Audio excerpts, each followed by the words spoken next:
नमस्ते। आज हम बात करेंगे HDFC बिज़नेस साइकिल फ़ंड के बारे में। इसका NFO शुरू होता है 11 नवंबर 2022 और ख़त्म होता है 25 नवंबर 2022 को। HDFC बिज़नेस साइकिल फ़ंड उन बिज़नेसेस में इन्वेस्ट करने की कोशिश करेगा जिसमें बिज़नेस अप साइकिल दिखाई दे रहा है या आने की उम्मीद है, और उन बिज़नेसेस को अवॉइड करेगा जहाँ पे डाउन साइकिल दिखाई दे रहा है या होने की उम्मीद है। ऐसे बिजनेसेस में इन्वेस्ट करके हम ये आशा रखते हैं कि HDFC बिजनेस साइकिल फंड के इन्वेस्टर्स को अर्निंग्स ग्रोथ और वैल्यूएशन मल्टीपल्स इंप्रूव होने का फ़ायदा हो। इस फंड के बारे में और समझने के लिए और जानने के लिए आज हम बातचीत कर रहे हैं मिस्टर राहुल बैजल के साथ, जो इस फंड के फंड मैनेजर है। नमस्ते राहुल। आज हम बात कर रहे हैं HDFC बिजनेस साइकिल फंड के बारे में, जिसका NFO शुरू होएगा 11 नवंबर को और ख़त्म होगा 25 नवंबर को। राहुल बैजल जो इस फंड के फंड मैनेजर रहेंगे, वो हमारे साथ है। राहुल, इस फंड के बारे में हमें कुछ बताइए, क्या है और कैसे निवेश करेगा? तो ये एक थीमेटिक फंड है जो कि इन्वेस्ट करेगा उन बिजनेसेस में जो काफ़ी अच्छा परफॉर्म कर रहे हैं या जिनमें व्यू है कि आगे काफ़ी इम्प्रूवमेंट होगी परफॉर्मेंस में बिजनेसेस में, और जो बिज़नेस लेंगे कि अच्छा नहीं कर रहे हैं या ख़राब कर होने वाले हैं, उन बिज़नेस से ये फ़ंड दूर रहेगा। तो पोर्टफोलियो में आपको वही स्टॉक्स मिलेंगे जो जिसमें आउटलुक काफ़ी अच्छा है, और ये पोर्टफोलियो जो है अक्रॉस द मार्केट कैप होगा, लार्ज कैप भी होगा, मिड कैप भी होगा, स्मॉल कैप भी होगा, और नंबर ऑफ़ स्टॉक्स भी काफ़ी डाइवर्सिफाइड ही रहेंगे। तो ये थीमेटिक फ़ंड तो है, लेकिन एक पर्टिकुलर थीम पे इन्वेस्ट नहीं कर रहा है, मल्टीपल बिजनेसेस पे इन्वेस्ट कर रहा है और काफ़ी डाइवर्सिफाइड भी है। तो इसलिए मैं सोचता हूँ ये काफ़ी डाइवर्सिफाइड है और therefore by and hold product हो सकता है और एसआईपी प्रोडक्ट भी हो सकता है। सो राहुल, ये बिजनेस साइकिल्स क्या होते हैं? हमने इस फंड का नाम HDFC बिजनेस साइकिल फंड रखा है। What are business cycles? तो देखिए, जो बिज़नेस होते हैं उनकी जो लाइफ साइकिल होती है, उनमें 4 तरह के फेजेस होते हैं। एक तो जब वो ग्रो कर रहे होते हैं, अप साइकिल में होते हैं, और ग्रो करके एक वो पीक्स फेज़ आता है, तो उसको अप साइकिल कहा जाता है। जब डाउन साइकिल स्टार्ट होता है तो उसके भी 2 फेज़ होते हैं। कॉन्ट्रैक्शन होता है, ग्रोथ की गति कम होती है, और फिर एक स्लम्प फेज़ भी आ जाता है। तो ये जो 4 फेज़ होते हैं, टिपिकली बिजनेस साइकिल के 4 फेज़ होते हैं। एक बार स्लम्प आ जाता है, फिर वापस आप एक्सपेक्ट करते हैं ये? हाँ, तो कुछ बिजनेसेस में ऐसा होता है कि स्लम्प आने के बाद दोबारा रिवाइवल भी आता है, लेकिन कुछ बिजनेस साइकिल्स ऐसी होती हैं जिसमें एक बार वो स्लम्प में एंटर कर जाएं, फिर रिवाइवल नहीं भी आता है। तो ये तो फंड मैनेजर और एनालिस्ट टीम को डिसाइड करना होता है कि आगे साइकिल कैसे प्रोग्रेस करेगा। तो एक एग्जाम्पल के तौर में बताएंगे कि क्या होते हैं बिजनेस साइकिल्स, इंडिया में हुए हैं?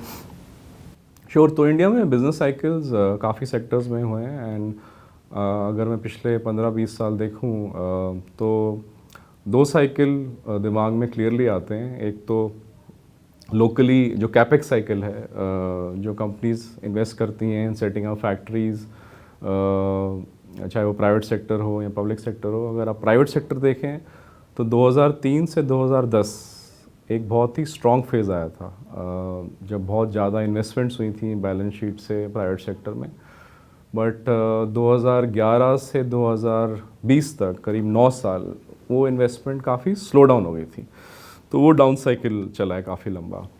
बट पिछले 1-1.5 साल से हम देख रहे हैं कि again lot of companies are investing in setting up factories, और कैपेक्स फेज दोबारा पिकअप हो गया है, और कंपनीज़ की बैलेंस शीट भी अच्छी हैं, बैंक से लोन भी मिल रहे हैं, तभी बैंक्स का लोन ग्रोथ भी पिकअप हो रहा है। तो ऐसा लग रहा है कि प्राइवेट सेक्टर में अब अप साइकिल दोबारा स्टार्ट हो गया और अगले 3-4 साल चलेगा। तो ये एक उदाहरण हुआ लोकल साइकिल का।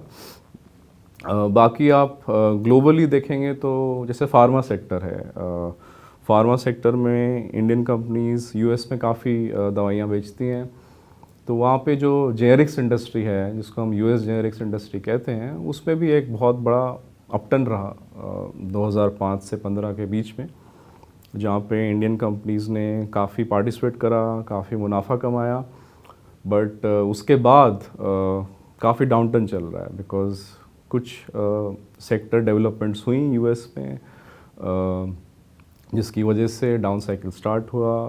वहाँ पे जो नंबर ऑफ बायर्स थे काफ़ी कम हो गए, और जो नंबर ऑफ सप्लायर्स थे from all over the world जो कम्पीट करते थे इंडियन कंपनी से, वो काफ़ी बढ़ गए। तो वो जो डाउनटर्न चल रहा है वो 7 साल पहले स्टार्ट हुआ था और अभी तक चल रहा है। तो ये एक उदाहरण हुआ ग्लोबल इंडस्ट्री का, जिसमें Indian companies have seen both an up cycle और डाउन साइकिल भी चल रहा है। राहुल, एक स्ट्रैटेजी के तौर पे बिजनेस साइकिल इन्वेस्टिंग क्यों हमें करनी चाहिए? और भी काफ़ी तरीके होते हैं, बिजनेस साइकिल इन्वेस्टिंग के क्या फ़ायदे हैं? तो देखिए, हमारे मार्केट में कई तरह की साइकिल्स होती हैं। जैसे इकोनॉमिक साइकिल होती है, जो इकॉनमी अच्छा कर रही होती है, ख़राब कर रही होती है। एक स्टॉक मार्केट साइकिल होती है, जहाँ पे सेंटिमेंट भी रोल प्ले करता है। कभी तेज़ी का माहौल होता है, कभी मंदी का माहौल होता है। तो उसी तरह बिजनेसेस में भी अपनी अलग साइकिल चलती है, और हर सेक्टर में सब सेक्टर्स होते हैं, बिजनेसेस होते हैं, तो सबकी अलग साइकिल चलती है। हमारा मानना है कि अगर आप सेक्टर्स और सब सेक्टर्स और बिजनेस में फोकस करें और वहाँ पे top down bottom up positioning करें, तो आप आगे का फ्यूचर अच्छी तरह से प्रिडिक्ट कर सकते हैं। और आप अगर अच्छी तरह प्रिडिक्ट कर सकते हैं तो आपका जो पोर्टफोलियो है जो आप बनाएंगे, उसकी परफॉर्मेंस भी चांसेस हैं कि शायद ज़्यादा बेहतर हो। तो हम बिजनेस साइकिल से फोकस करेंगे, सेक्टर की सब सेक्टर साइकिल से फोकस करेंगे, और लोकल मैक्रो इकॉनमी की जो भी साइकिल चल रही है, वैल्यूएशन साइकिल चल रही है, उसको भी अंदाज में रखेंगे। तो हमारा मानना है कि अगर इस तरह से आप अप्रोच करेंगे बिजनेस साइकिल इन्वेस्टिंग, तो आपकी फोरकास्टिंग बेहतर हो सकती है, और आप फोरकास्टिंग बेहतर करेंगे तो आपका परफॉर्मेंस भी अच्छा आ सकता है। Rahul, HDFC business cycle fund को जब आप मैनेज करेंगे तो क्या आपका इन्वेस्टमेंट स्ट्रैटेजी रहेगा? कैसे इसमें निवेश करेंगे आप? श्योर। तो देखिए, इसमें हम मिक्स स्टाइल फॉलो करेंगे। टॉप डाउन अप्रोच भी होगी, बॉटम अप अप्रोच भी होगी, और जब पोर्टफोलियो कंस्ट्रक्शन होगा तो हमारा प्लान ये है कि एटलीस्ट 80% ऑफ द पोर्टफोलियो जो होगा वो उन्हीं कंपनीज़ में हो जहाँ पे हमें लग रहा है कि बिज़नेस अच्छा चल रहा है, या फिर बिज़नेस इम्प्रूवमेंट के काफ़ी अच्छे चांसेस हैं। और जहाँ तक मार्केट कैप का सवाल है, ये अक्रॉस द मार्केट कैप का इन्वेस्ट करेगा, large cap, mid cap, small cap का कॉम्बिनेशन होगा, और नंबर ऑफ स्टॉक्स भी रीजनेबली डाइवर्सिफाइड रहेंगे। तो इस तरह से हम अप्रोच करेंगे इस फंड को। तो राहुल, क्या ये फंड कुछ ही सेक्टर्स या स्टॉक्स में कॉन्सेंट्रेटेड रहेगा, और उससे जो रिस्क आएगा उसको आप कैसे मैनेज करेंगे? तो देखिए, ये है तो थीमेटिक फंड, बट जैसा कि मैंने कहा कि ये एक पर्टिकुलर थीम में नहीं रहेगा, बट मल्टीपल बिजनेस में इन्वेस्ट करेगा, और जहाँ पे भी अच्छा फेवरेबल साइकिल दिख रहा है उधर इन्वेस्ट करेगा। तो काफ़ी डाइवर्सिफाइड रहेगा इन मल्टीपल बिजनेसेस। तो जैसे कि कुछ थीमेटिक प्रोडक्ट होते हैं जो एक ही थीम में फोकस करते हैं या एक ही सेक्टर में फोकस करते हैं, कि इसमें वो ड्रॉबैक नहीं है। तो काफ़ी डाइवर्सिफाइड रहेगा in terms of businesses and the various themes it plays in, and therefore I feel कि ये बाय एंड होल्ड और ऐसे भी प्रोडक्ट भी हो सकता है, बिकॉज इसमें आपको टाइमिंग करने की ज़रूरत नहीं है, क्योंकि ये काफ़ी डाइवर्सिफाइड है in terms of business cycles. Rahul, आपने एक्सप्लेन किया कि इस HDFC बिजनेस साइकिल फंड में आप अलग अलग बिजनेसेस को एनालाइज करेंगे, बिजनेस साइकिल कहाँ पे ऊपर जा रही है, कहाँ नीचे जा रही है। तो ये आप खुद करेंगे कि आपके पास इसके लिए टीम है? कैसा स्ट्रक्चरिंग है?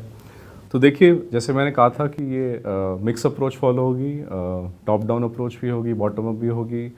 तो जहाँ तक टॉप डाउन नज़रिया है वो मैं अपने एक्सपीरियंस से लाऊंगा फंड मैनेजमेंट में, और जो बॉटम अप पर्सपेक्टिव चाहिए कंपनी लेवल, सेक्टर लेवल, उसके लिए हमारे पास बहुत बड़ी रिसर्च एनालिस्ट टीम है जो कि काफ़ी एक्सपीरियंस्ड है, 10, 15, 20 साल का एक्सपीरियंस है if you look at different members of the team.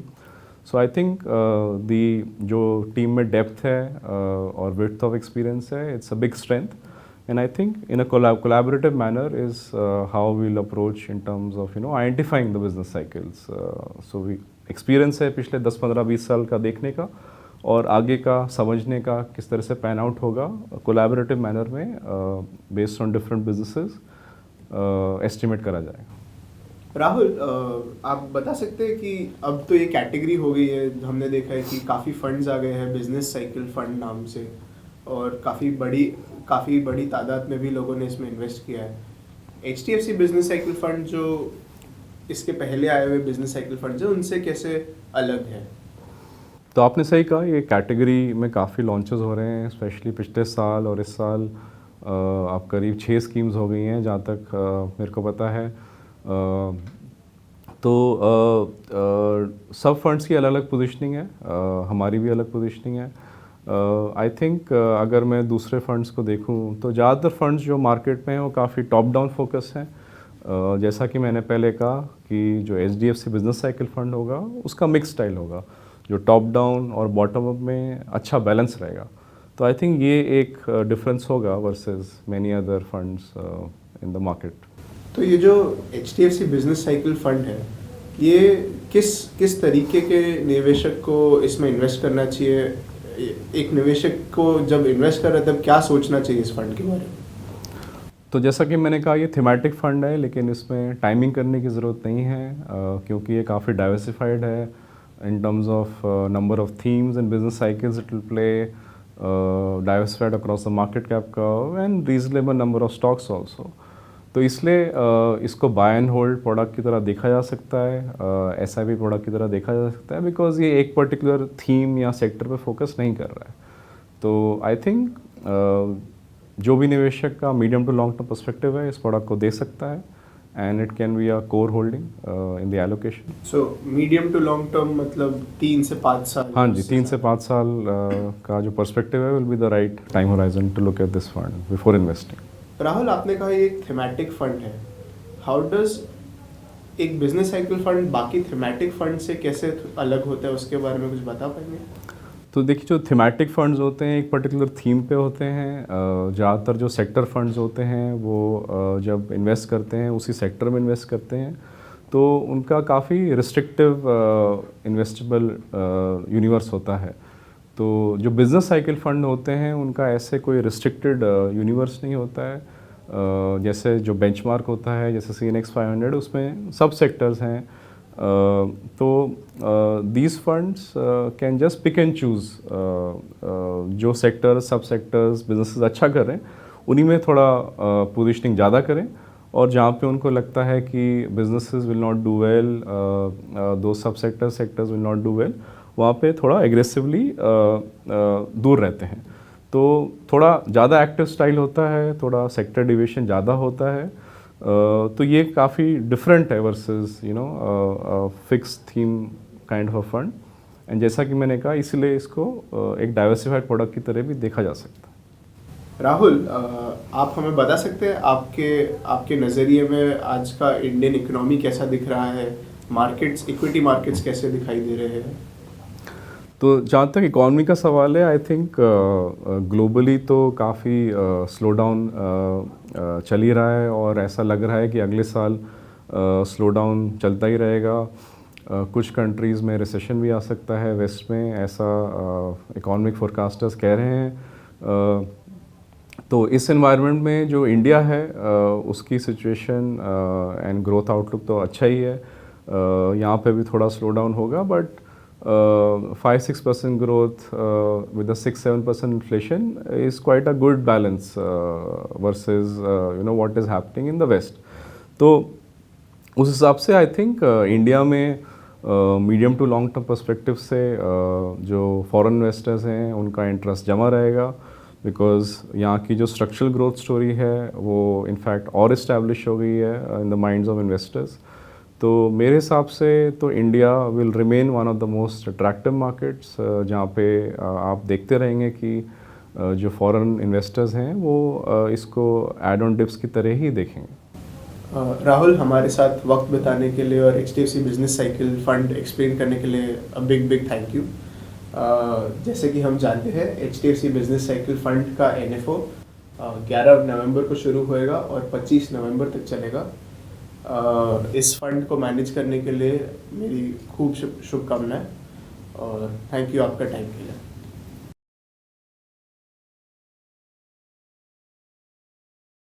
Mutual fund निवेश बाजार के जोखिमों के अधीन हैं। योजना से जुड़े सभी दस्तावेजों को ध्यान से पढ़ें।